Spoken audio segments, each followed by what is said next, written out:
عشاق الكنافة يجمعوا عندي. طبعا اليومين دول يومين الكنافة واحنا صايمين وعايزين ناكل حاجة حلوة، فقلت هعمل لكم النهاردة ترند جديد من الكنافة. كنافة كب كده سهلة وسريعة للناس اللي بتغلب في تشكيل الكنافة، وكمان بالقشطة من جوه، وكمان صيامي يعني ما فيهاش حليب وما فيهاش سمنة. تعالى اقول لكم عملناها ازاي. اول حاجة هعملها هي شربات الكنافة. معايا 3 كوبايات سكر، هحط لهم كوبايتين مية.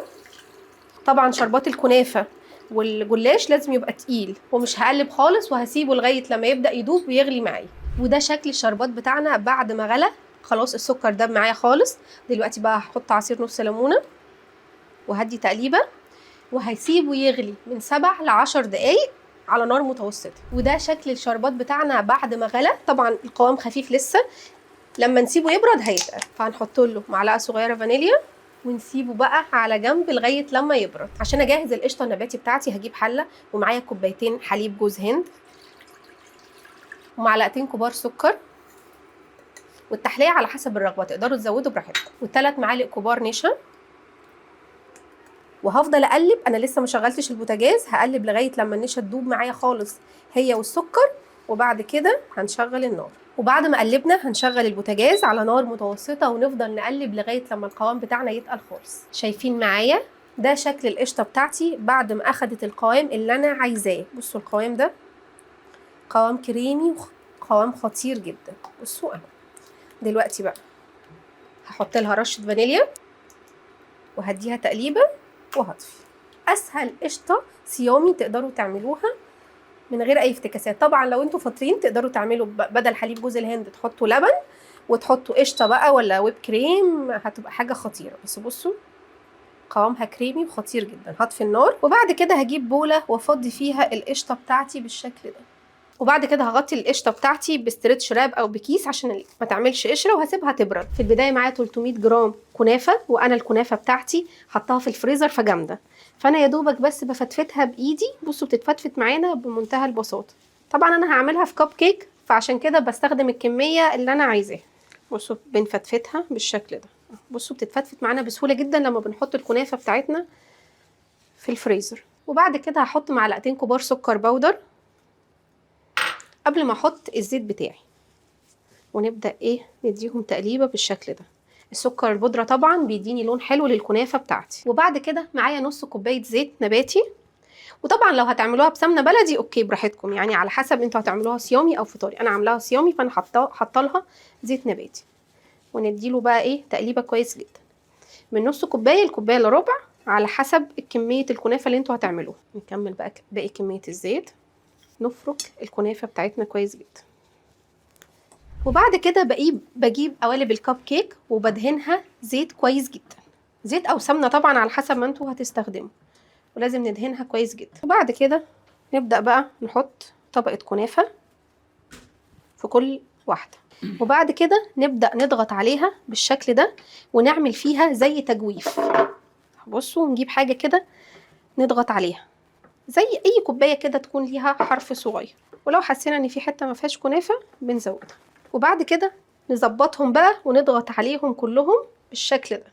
بصوا معايا هنا ده شكل القشطه بتاعتي بعد ما بردت خالص. وبعد كده هنحط في كل واحده معلقه قشطه بالشكل ده. بصوا اهو معلقه قشطه صغنطوطه. وبعد كده نجيب بقى شويه كنافه ونبدا نغطيها من فوق. بصوا نديها ضغطه حلوه، ما تقلقوش. طالما القشطه بتاعتنا جامده فما تقلقوش منها، مش هتطلع منكم ولا حاجه. انا بحب قوي الكنافه او البسبوسه اللي بتبقى في مج او بتبقى موجوده في قوالب الكب كيك، لان ما بتحتاجيش تقطعي، بتبقى شكلها حلو في التقديم، خصوصا لما بيبقى فيه ضيوف، خصوصا لما يبقى فيه اطفال وهتبهدل الدنيا. تبقى كل واحد قطعه صغنطوطه كده، واللي عاوز يزود. زادوا معانا شويه كنافه هنرميهم؟ لا، هنجيب زيت بقى واي طاجن عندكم صغنطوطي كده يبقى حلو، ندهنه زيت كويس جدا بالشكل ده. وبعد كده نجيب الكنافه بتاعتنا ونعمل طبقه كنافه ونعمل لها حرف زيها زي القوالب بتاعه الكب كيك بالظبط. وبرده لازم نضغط عليه كويس جدا عشان يبقى متماسك في التقديم. وبرده نديله ضغطه بالشكل ده، ونجيب القشطه بتاعتنا ونحط طبقه بالشكل ده. القشطه دي مش هنرميها، هنستخدمها في حاجات تانية. باقي كميه الكنافه هنفردها على الوش، ويبقى عملنا طاجن كنافه بالقشطه صيامي خطير. اهو ناخد كل الكنافه اللي موجوده، ما تقلقوش يعني ايه، اضغطوا.